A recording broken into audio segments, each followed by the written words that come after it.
You ever notice that some of the most controversial engines in racing history were never supposed to be controversial at all? Not the giant big block monsters, not the exotic Razonli engines, not the combinations that everybody expected to dominate. Sometimes the engine that causes the biggest arguments is the one nobody pays attention to at first. And that brings us to the Mopar 308. Today, most people remember the 318 as a reliable workhorse, an engine that powered family cars, pickup trucks, daily drivers, and everything in between. Dependable? Absolutely legendary race engine.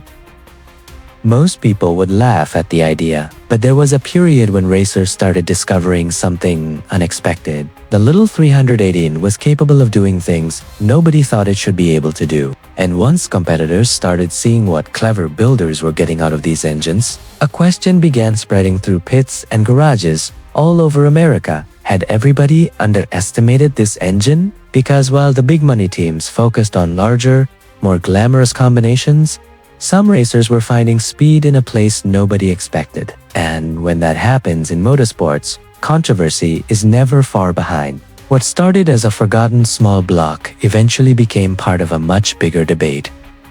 A debate about fairness, a debate about cost, a debate about whether the smartest builder could beat the richest builder. And that is exactly what we're diving into today. We're going back to the origins of Chrysler's 308. We're looking at why racers dismissed it, how builders unlocked performance hidden inside it, why competitors became nervous, why officials started paying closer attention, and why, decades later, old-school racers still talk about the little engine that refused to stay in its place. Because by the end of this story, you may never look at a 380 in the same way again. To understand how this happened, we need to go back to a time when racing was changing fast. The late 1960s and early 1970s were a golden era for horsepower. Manufacturers were fighting for bragging rights. Racers were searching for every advantage, and bigger almost always seemed better. More cubes, more compression, more carburetor, more everything. In that environment, the 318 barely registered on anybody's radar, which turned out to be exactly what made it dangerous. Have you ever noticed that some of the most feared engines in racing history weren't supposed to be feared at all? Not the legendary Hemis, not the fire-breathing 446 packs, not the big block monsters that dominated magazine covers. No, sometimes the engine that scares people the most is the one nobody bothers paying attention to. And that's exactly what happened with Chrysler's 380. Because if you walked through a Mopar dealership in the late 1960s, nobody was pointing at a 380 and dreaming about setting records. Nobody was bragging about owning one. Nobody was hanging posters of one on their garage wall. The 380 was the practical choice, the sensible choice. The engine your father bought, the engine your neighbor drove, the engine that quietly started every morning and did its job without complaint. But beneath that ordinary reputation was something very few people understood. The 318 wasn't weak, it wasn't fragile, and it definitely wasn't finished. In fact, once racers started discovering what this little small block could really do, it began creating a problem. Not because it was the most powerful engine in America, because it was becoming one of the smartest. And in racing, a smart engine can be more dangerous than a powerful one. That's what makes this story so fascinating. Because the controversy surrounding the 380 was never really about horsepower. It was about something much bigger. It was about an engine that threatened assumptions, an engine that threatened budgets, an engine that threatened the idea that winning belonged only to the people with the deepest pockets. And once that started happening, people paid attention. Today we're diving into the full story, where the 318 came from, why so many enthusiasts underestimated it, how racers unlocked performance nobody expected, why competitors became nervous, why officials started paying closer attention, and why decades later, this humble little V8 still has one of the most loyal followings in the Mopar world. Because by the end of this story, you'll understand why some old-school racers still smile when someone calls the 318 just a gross. Now, to understand the legend of the 318, we have to go back to a very different era of American performance. The late 1960s were the peak of the horsepower wars. Every manufacturer wanted more power, more speed, more bragging rights, bigger engines were king. The message seemed simple. If you wanted respect, you needed cubic inches. Chevrolet had big blocks. Doug Ford had Cobra jets. Pontiac had Ram Air Monsters. And Chrysler had some of the most intimidating engines ever built. The 383, the 440, and of course, the mighty Hemi. Compared to those giants, the 318 looked almost invisible. That wasn't an accident. When Chrysler introduced the LA Series 318 in 1967, the goal wasn't to create a race engine. It was designed to be reliable, efficient, affordable, and versatile enough to power millions of everyday vehicles. It quickly became one of Chrysler's most important engines, not because it was exciting, because it worked. Day after day, year after year, mile after mile. And that's where most people stopped paying attention. But some people didn't. Some racers looked at the 318 differently. They saw something hidden beneath the economocar reputation, something the average buyer never noticed, something that would eventually turn this humble V8 into one of the most underrated engines Chrysler ever built. And what they discovered would completely change the way many enthusiasts viewed the 318 forever. But before that happened, the little engine first had to survive one major obstacle: its own reputation. And that reputation almost killed its potential before it ever had a chance to prove itself. The biggest obstacle the 318 ever faced wasn't a rival engine. It wasn't a rulebook. It wasn't a lack of performance. It was perception. Because in the world of American performance cars, reputation matters almost as much as horsepower. And from the very beginning, the 318 had the wrong reputation. While Chrysler's advertising departments were celebrating Hemis, 440s, six-packs, and high-compression muscle car engines, the 380 was quietly being installed into family sedans, station wagons, pickup trucks, vans, and everyday transportation. It wasn't the engine people bragged about, it was the engine people inherited. The engine people settled for, the engine people planned to replace someday, and that reputation stuck for decades. The irony is that Chrysler never intended the 318 to become a performance hero. When the LA Series 380 arrived in 1967, it was designed to be lighter than the older A-Series engine while maintaining the durability Chrysler customers expected. It quickly became one of the company's most widely used V8 engines. Reliability was the goal. Versatility was the goal. Longevity was the goal. And on those fronts, Chrysler succeeded beyond anyone's expectations. The 318 ended up powering millions of vehicles across multiple decades. Think about that for a moment. Engines that fail disappear. Engines that disappoint get replaced. But engines that survive for generations, those are usually doing something right. And yet, despite its success, the 318 lived in the shadow of its own family. The 340 was faster. The 360 was larger. The 383 was more exciting. The 440 was more famous. And the Hemi became a legend. Compared to those engines, the 318 seemed invisible. Walk through a car show in the 1970s. Nobody gathered around to admire a stock 318. Nobody bragged about owning one. Nobody built magazine covers around it. At least, not yet. Because hidden beneath that boring reputation was a combination that racers would eventually learn to appreciate. The 318 wasn't glamorous. It was efficient. It wasn't exotic. It was dependable. It wasn't intimidating. It was available. And availability matters a lot. Because unlike rare performance engines, the 318 was everywhere. Junkyards were full of them.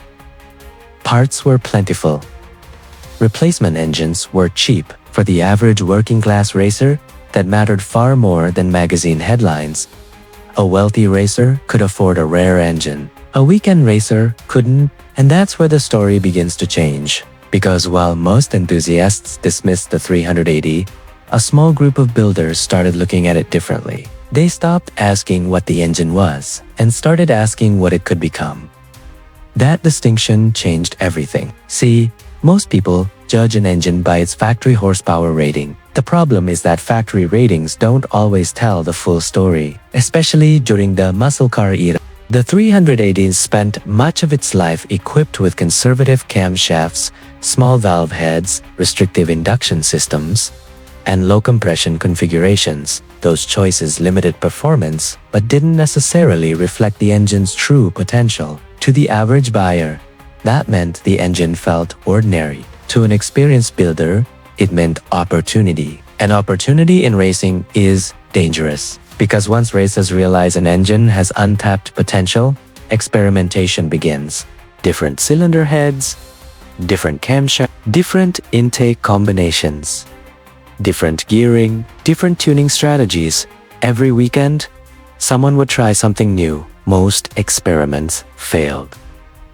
A few succeeded. Then one successful combination would spread from garage to garage. Track to track. Town to town. Before long, builders were discovering something surprising. The little 380 responded incredibly well to smart modifications. Not expensive modifications. Smart modifications.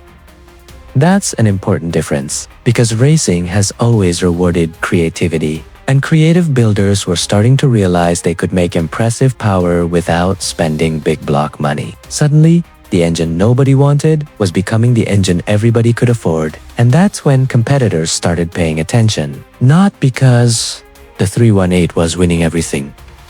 Not yet, because it was starting to punch above its weight. The first signs were subtle. A car that should have finished mid-pack suddenly running near the front. A budget team outrunning competitors with far more money invested. An engine combination nobody expected quietly producing results.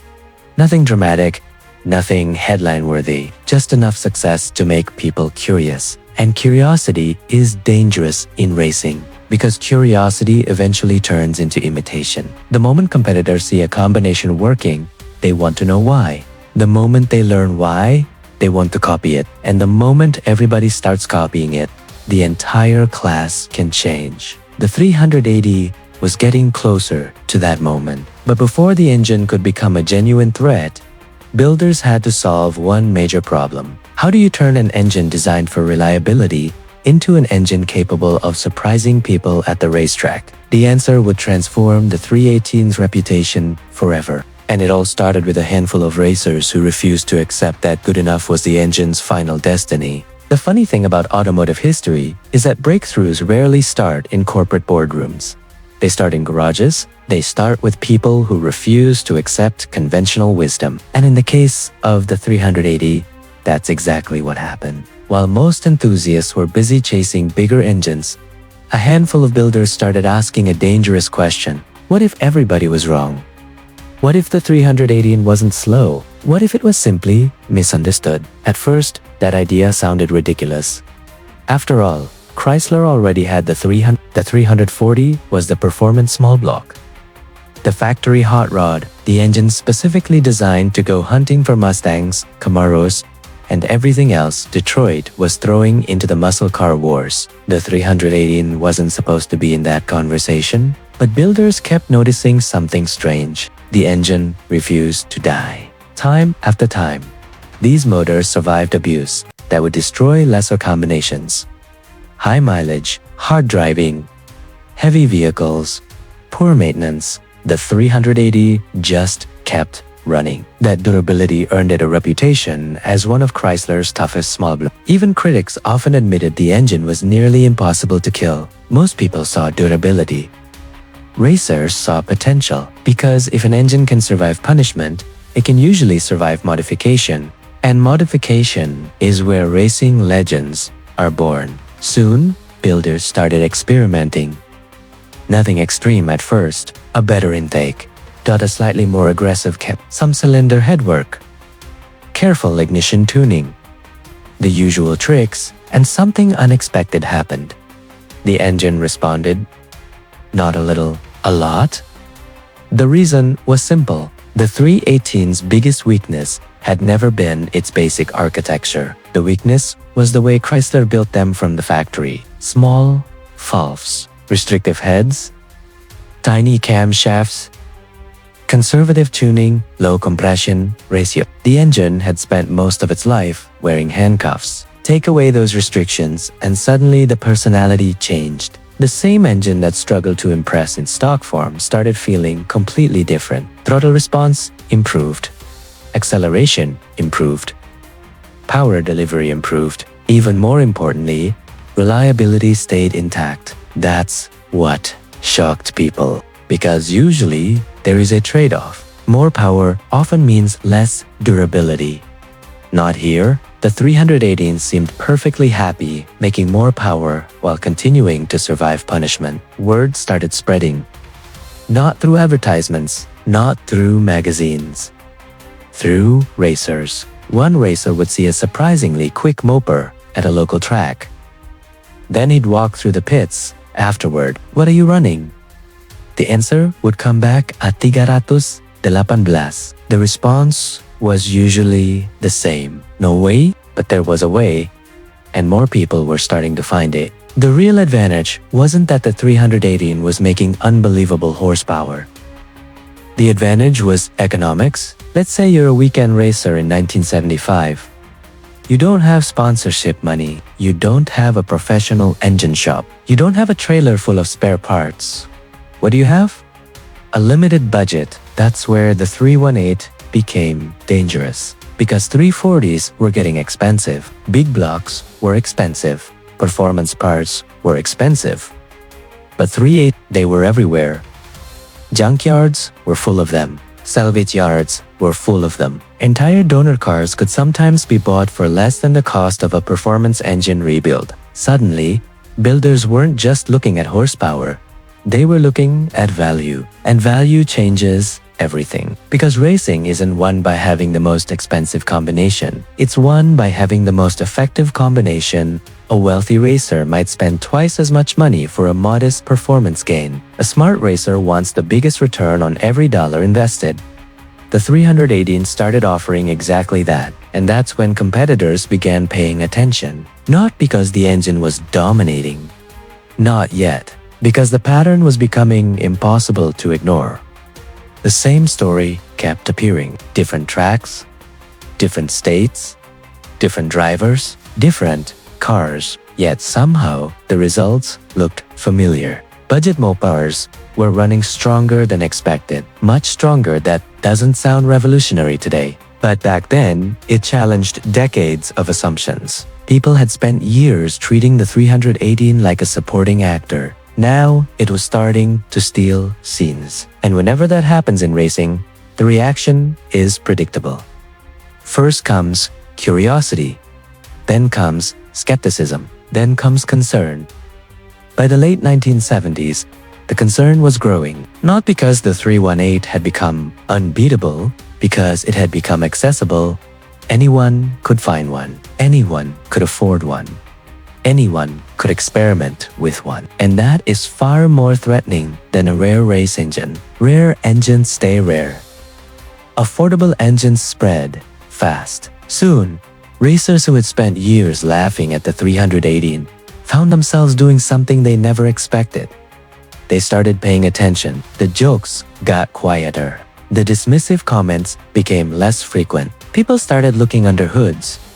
People started asking questions. People started taking notes. And that's when the story reached its turning point. Because the builders who had been quietly experimenting were about to discover something even more important than durability. They were about to discover that the little 318 possessed one characteristic that wins races more consistently than raw horsepower: balance. And once they learned how to exploit that balance, the engine's reputation would begin changing forever. The next chapter isn't about surviving. It's about competing. And that's where things start getting really interesting. For years, the 318 had been the punchline. The engine people settled for. The engine people replaced. The engine people apologized for owning. But eventually something happened. The jokes started disappearing. Not overnight, not because somebody published a magazine article, not because Chrysler launched an advertising campaign. The jokes disappeared because racers kept seeing the same thing. The little 318 wasn't supposed to be running this well, yet somehow it was. At first, competitors blamed the drivers. Then they blamed the cars. Then they blamed luck. Eventually, they ran out of excuses. Because every weekend, another budget Mopar seemed to appear with a 380 under the hood. And every weekend, those cars were becoming harder to beat. The truth was simple. The builders had figured something out. While everybody else was obsessed with maximum horsepower, the smartest racers were building combinations that delivered something more valuable. Consistency. A big block might produce impressive numbers. A rice-prepared 340 might dominate on the right day. But the modified 318 was becoming known for something different. It simply showed up and did its job. Week after week, pass after pass, race after race. And in grassroots racing, consistency wins far more races than bragging rights. The reason goes deeper than horsepower. A race car is a system, engine, transmission, rear, gears, suspension, weight, distribution, reliability, driver confidence. When all those pieces work together, the result can be surprisingly effective. And that's exactly where the 318 excelled. Its relatively small displacement made it easier to manage. Its torque curve was predictable. Its reliability reduced breakdowns. And perhaps most importantly, replacement parts were everywhere. The LA318 became one of Chrysler's most widely produced V8 engines and remained in service for decades. For racers on limited budgets, that mattered enormously because every dollar saved on repairs could be spent somewhere else. Better tires, better suspension, better gearing, better safety equipment. While competitors spent money rebuilding expensive engines, many 318 racers were spending money making the entire car faster, and that advantage started showing up on the track.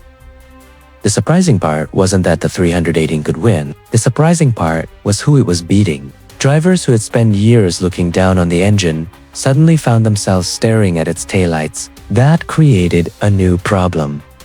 Attention. For years, the 318 had survived because nobody cared. Now, people cared. A lot. The moment an underdog starts winning, everybody wants to know why. People began inspecting combinations more closely. What camshaft are you running? What heads are you using? What's inside the engine? What's the compression ratio? What's the secret? The funny thing was that there usually wasn't one secret. There were dozens. Small improvements. Smart decisions. Careful tuning. Builders had discovered that the 318 responded incredibly well when restrictions were removed. Better airflow, camshaft selection, ignition tuning, and induction upgrades could dramatically transform the engine's behavior compared to its factory configuration. And suddenly, racers were discovering something they never expected. The 380 wasn't just surviving modifications, it was thriving on them. Word spread quickly. The same engine that had spent years powering family sedans and pickup trucks was now earning respect in places nobody expected. Drag strips, circle tracks, street races. Local racing communities. Even longtime Mopar enthusiasts started rethinking their assumptions. Many had spent decades treating the 318 as Chrysler's economy V8 while reserving admiration for the 340 and larger engines. Yet more and more builders were proving that the smaller engine could make impressive power when properly developed. The change wasn't dramatic.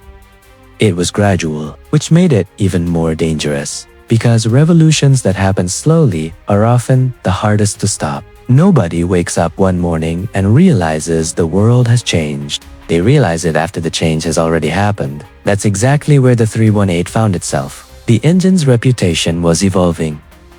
Not among casual enthusiasts, among racers. And racers are usually the hardest people to convince. They don't care about marketing. They don't care about opinions. They care about results. The 388 was starting to produce results. Enough results that some competitors began asking uncomfortable questions. What happens if more people figure this out? What happens if everyone starts building these engines? What happens if the cheap engine becomes the smart engine? Those questions mattered because racing has always been influenced by economics. The more affordable a competitive combination becomes, the faster it spreads. Rare engines stay rare, expensive engines stay exclusive.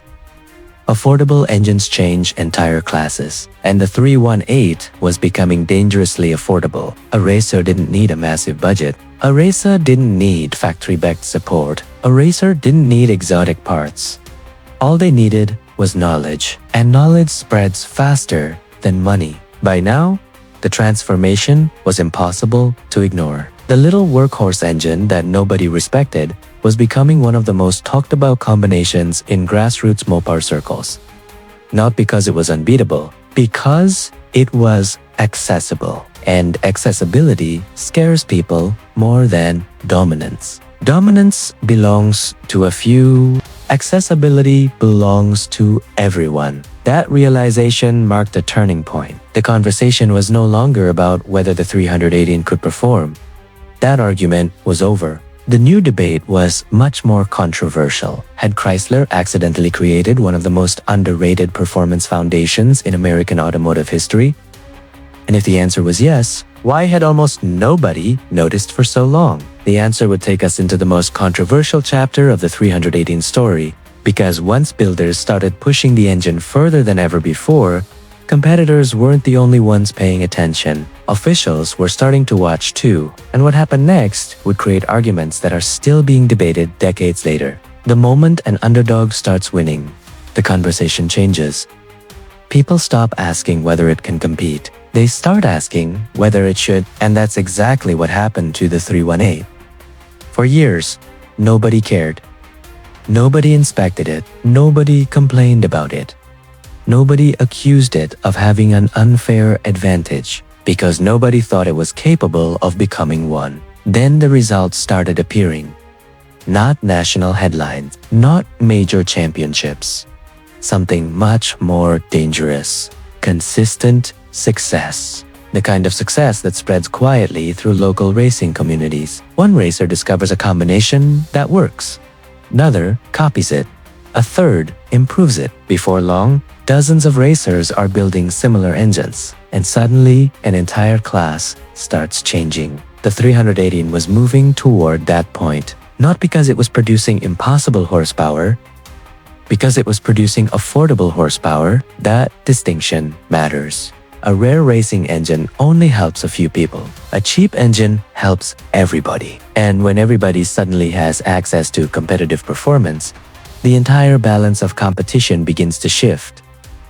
That made some people uncomfortable, particularly racers who had invested heavily in more expensive combinations. Imagine spending years building what you believe is the perfect engine. Thousands of dollars, hundreds of hours, countless weekends. Then a guy shows up with a junkyard 380 and starts running similar numbers. That doesn't just hurt your ego, it forces you to question your entire strategy. And that's exactly what was happening in many local racing circles. The 318 wasn't dominating because it was superior. It was succeeding because it was efficient. Smart builders had discovered something most people overlooked. Performance isn't always about having the most engine. Sometimes, it's about getting the most out of the engine you have. That realization spread quickly. As more racers experimented with the platform, the 318's reputation continued growing. The engine that had once been dismissed as Chrysler's economy V8 was now earning respect among people who measured success with stopwatches instead of opinions. And once respect arrives, scrutiny follows. People started looking closer. What parts are being used? What modifications are legal? What heads are allowed? What compression ratios are people running? What exactly is making these combinations work? The answer frustrated many competitors. There wasn't one magic part. There wasn't one secret modification. The advantage came from dozens of small improvements working together. Better airflow, better tuning, better camshaft selection, better cylinder head preparation, better understanding of the engine itself. that frustrated people because there was no easy solution. You couldn't simply ban a single component. You couldn't point to one trick. You couldn't identify one loophole. The real advantage was knowledge. And knowledge is much harder to regulate. That's when the debates began.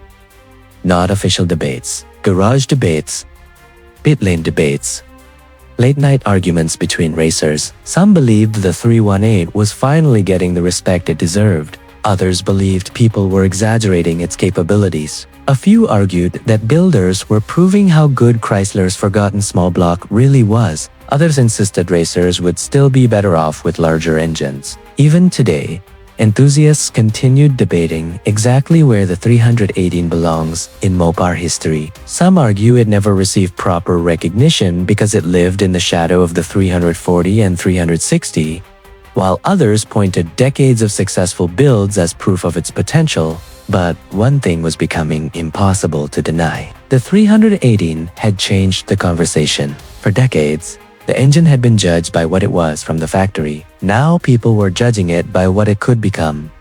And those are two very different things. The irony is that Chrysler had never intended any of this. The company designed a 380 to be dependable transportation, a bread and butter V8, a reliable engine for ordinary Americans. Instead, builders turned it into something else, a challenge, a statement, proof that performance isn't always determined by reputation, proof that the most overlooked engine in the room can sometimes surprise everyone. By the early years of the new century, articles started appearing that showcased 318 builds, making power numbers many enthusiasts thought were impossible. Builders were demonstrating combinations capable of producing around 400 horsepower while still retaining much of the engine's legendary durability.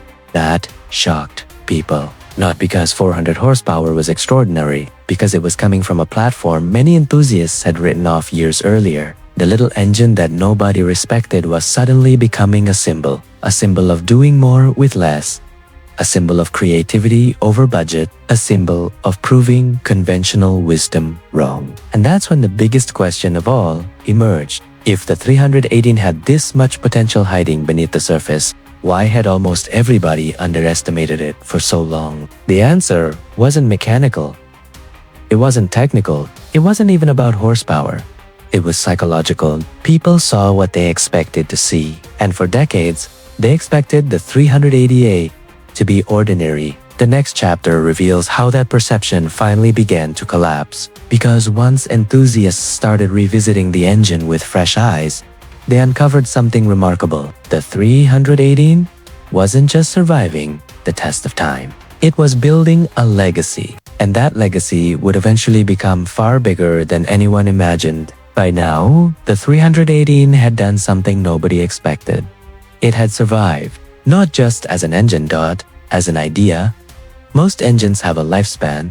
They arrive, they become popular, they fade away. Then they're replaced by something newer, faster, and more powerful. The 318 never followed that script.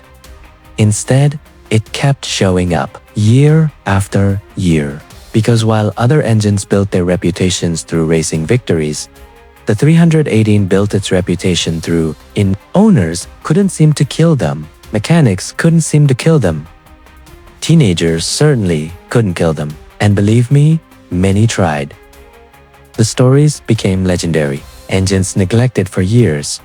Engines run low on oil. Engines abused every day. Yet somehow, the 318 kept going. Over time, that durability became one of the engine's defining characteristics. Many enthusiasts considered it one of Chrysler's toughest small block designs, capable of surviving hundreds of thousands of miles with basic maintenance. Ironically, that reputation created another problem. People respected the engine's reliability, but they still didn't respect its performance potential. The 380 became trapped by its own success. When people heard 380, they thought of work trucks, family sedans, daily drivers, utility vehicles, dependable transportation.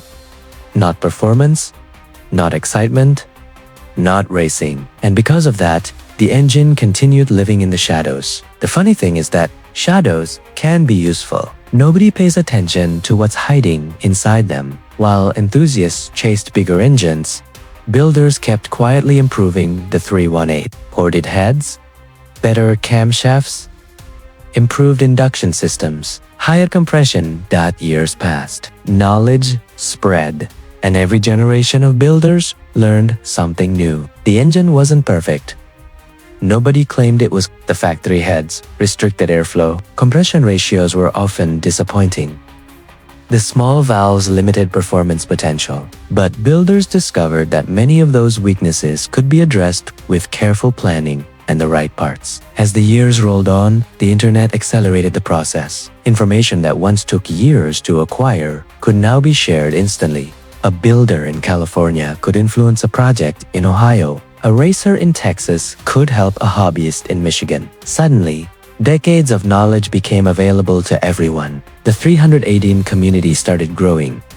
And so did the results. Magazine features began appearing. Dyno numbers started surprising people. Street builds were producing horsepower figures that would have seemed impossible years earlier. Some builders demonstrated combinations approaching or exceeding 400 horsepower while retaining much of the engine's reliability. That forced people to reevaluate everything they thought they knew. Maybe the engine wasn't slow. Maybe the engine wasn't boring. Maybe the engine had simply been misunderstood. The answer depended on who you asked. Among hardcore Mopar enthusiasts, opinions remained divided. Some argued there was still no reason to choose a 380 over a 340 or 360. Others insisted that the challenge itself was part of the appeal.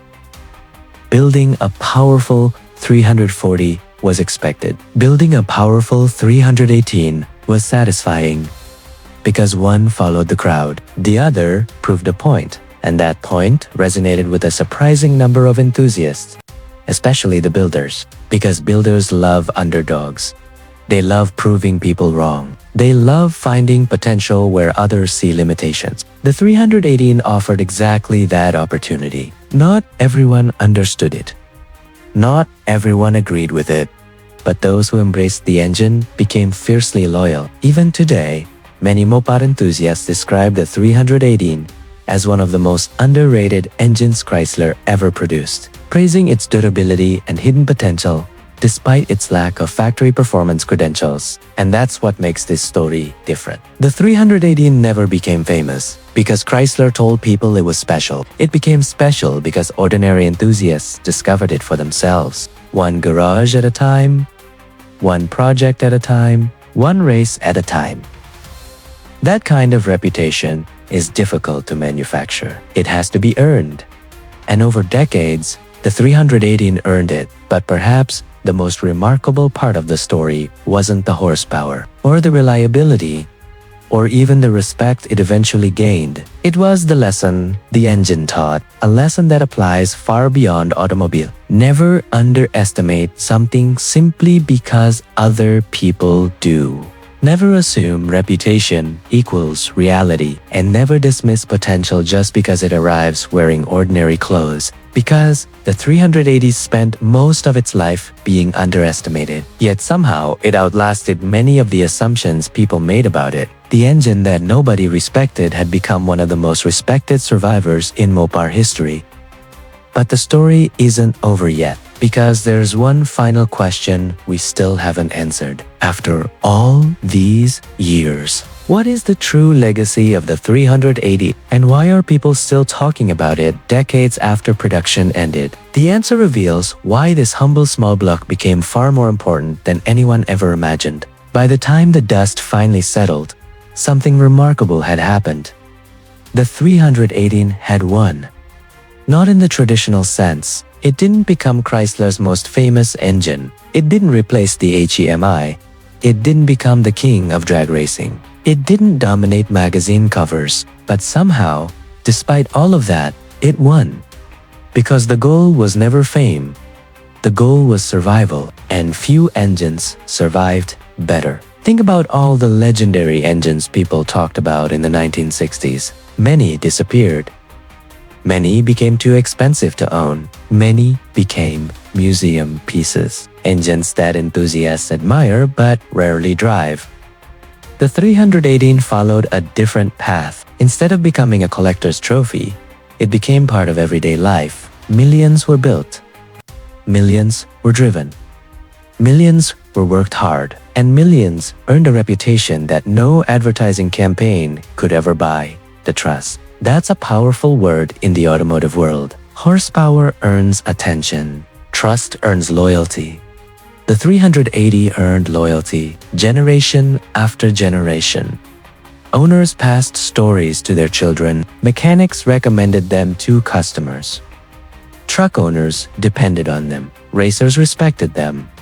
Builders defended them. And over time, something fascinating happened. The people who actually lived with these engines often respected them far more than the people who criticized them. You can still see evidence of that today. Ask longtime Mopar enthusiasts about the 380, and you'll often hear the same themes: repeated, reliable, affordable, durable, underrated. Many owners describe them as nearly impossible to kill, while others point to decades of dependable service in trucks, vans, family cars, and performance projects. That doesn't mean the criticism disappeared. Even today, some enthusiasts argue there is little reason to build a 380 when larger Mopar engines exist, and from a pure horsepower perspective, they have a point. A 360 offers more displacement. A 340 has legendary status. A 440 delivers massive torque. A Hemi sits on its own pedestal. The 380N was never going to beat those engines at being what they were designed to be. But that misses the point entirely. The 318's greatness was never about being the biggest. Its greatness came from being available, accessible, achievable. A platform ordinary people could actually afford. That's what made it special. While other engines became expensive dreams, the 318 remained within reach of everyday enthusiasts. Young builders, weekend racers, working people who loved cars but didn't have unlimited budgets. And perhaps that's why the engine continues attracting supporters decades after production ended. Because every enthusiast remembers what it feels like to be underestimated. Every builder remembers being told something couldn't be done. Every racer remembers being counted out before the race even started. The 380N became a symbol of that mentality, not because it was perfect, because it wasn't, not because it was the most powerful, because it wasn't, but because it represented potential. Potential hidden beneath assumptions, potential hidden beneath reputation, potential hidden beneath decades of being overlooked. Ironically, the very qualities that hurt the 318's reputation early on eventually strengthened its legacy. Its ordinary image made people ignore it. Its reliability kept it alive. Its affordability kept it available. Its durability gave builders confidence. And once enough builders started unlocking its potential, the narrative began changing. Slowly, then permanently. Magazine features that once ignored the engine started showcasing impressive builds. Performance tests repeatedly demonstrated that properly prepared 318 combinations could produce far more power than most enthusiasts expected. Suddenly, the little engine that nobody wanted to brag about became the engine people enjoyed defending. Not because they had to, because they wanted to. Because discovering hidden potential feels rewarding, and the 318 offered plenty of hidden potential. That is why the engine remains relevant today. Not as a relic, not as a forgotten footnote, but as proof of something larger. Proof that reputation and reality are not always the same thing. Proof that assumptions can be wrong. Proof that sometimes the smartest builders see opportunities everyone else misses. And when you really think about it, that's what this story has always been about. Not an engine, not horsepower, not even racing. It's about perception. For decades, people looked at the 380 and saw limitations. The builders saw possibilities. History eventually decided who was right. And that's why, all these years later, people are still talking about Chrysler's little workhorse V8 because the engine that spent its entire life being underestimated accomplished something very few engines ever achieve. It outlived the criticism. And that may be the greatest victory of all. But before we close the hood on this story, there's one final chapter left. One final question. If someone were starting a Mopar project today, would the 318 still make sense? The answer might surprise you. So, after everything we've covered, after the decades of criticism, after the years of being overlooked, after the endless comparisons to the 340, the 360, the 383, the 440, and the mighty Hemi, what is the real verdict on the Chrysler 380? Was it a great engine? Or was it simply an average engine surrounded by nostalgia? The answer is somewhere in between. And that's exactly why the 318 remains so fascinating. Because unlike many legendary engines, the 318 was never built around hype.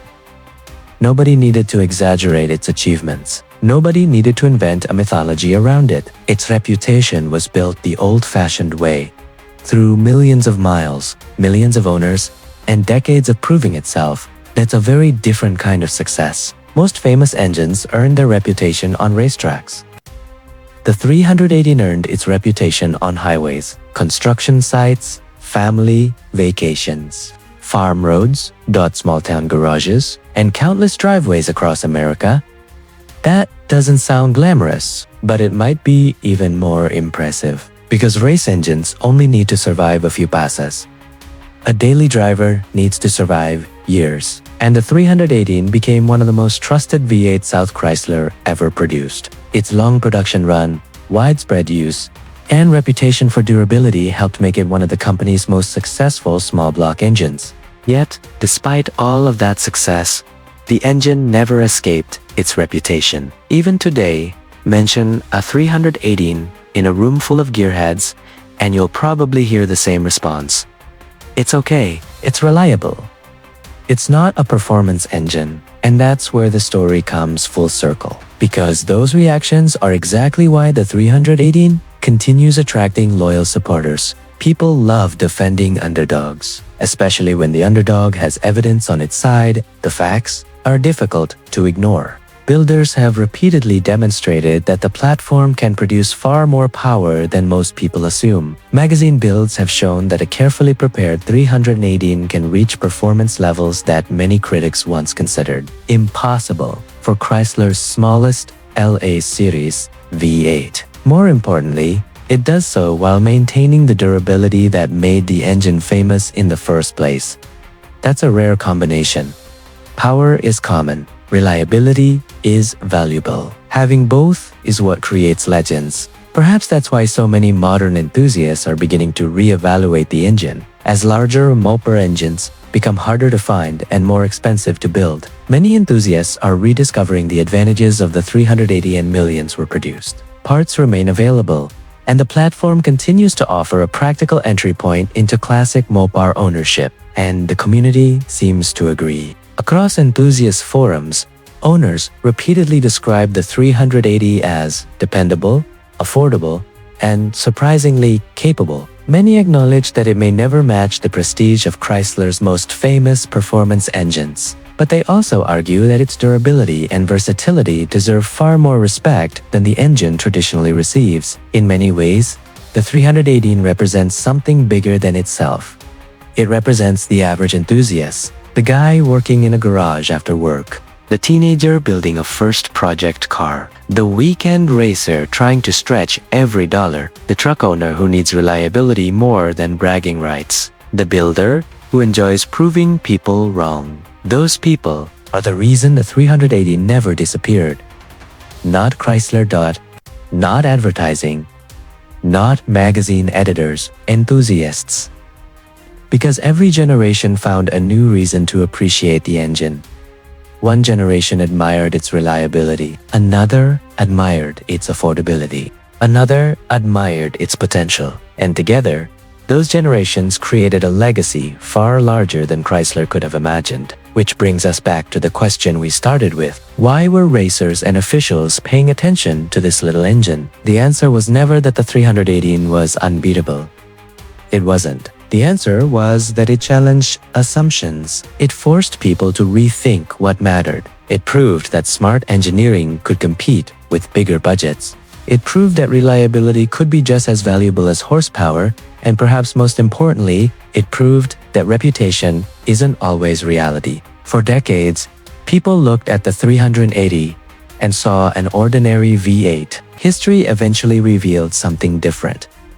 A survivor, a workhorse, an underdog, and one of the most underrated engines Chrysler ever built. The little Mopar that nobody respected became the little Mopar that refused to be forgotten. And maybe that's the greatest victory any engine can achieve, because long after the trophies are gone, long after the races are over, and long after the advertisements have faded, people are still talking about the 308, and that tells you everything you need to know. If you enjoyed this journey into one of Mopar's most misunderstood engines, make sure to subscribe to MotorVault for more forgotten automotive legends, controversial racing stories, and the machines that changed American car culture forever. Because sometimes the greatest stories aren't about the engines everyone remembers. They're about the ones everyone underestimated. The little Mopar that nobody respected became the little Mopar that refused to be forgotten. And maybe that's the greatest victory any engine can achieve. Because long after the trophies are gone, long after the races are over, and long after the advertisements have faded, people are still talking about the 318. Not because it was the biggest, not because it was the fastest, but because it proved something that every car enthusiast eventually learns. Never judge a machine by its reputation alone. Sometimes, the most ordinary-looking engine in the room turns out to have the most extraordinary story. And if there's one thing the 318 taught us, it's that durability, simplicity, and resilience can leave a legacy just as powerful as raw horsepower. Now, here's something interesting. The 318 earned respect because it simply refused to quit. No matter how hard people worked it, no matter how many miles it accumulated, no matter how many newer engines came along, it just kept going. And that raises another fascinating question. If the 380E was tough, what other vehicles have become legendary because they simply outlast everything else? Well, that's exactly what we explored in our last video. We counted down 12 cars that make modern reliability look pathetic, vehicles so durable that some owners managed to drive them for decades, while modern cars struggled to keep up. If you enjoyed today's story about one of Chrysler's toughest survivors, you're going to love that video too. Just click on the video appearing on your screen right now, and I'll see you there. Until next time, thanks for watching MotorVault.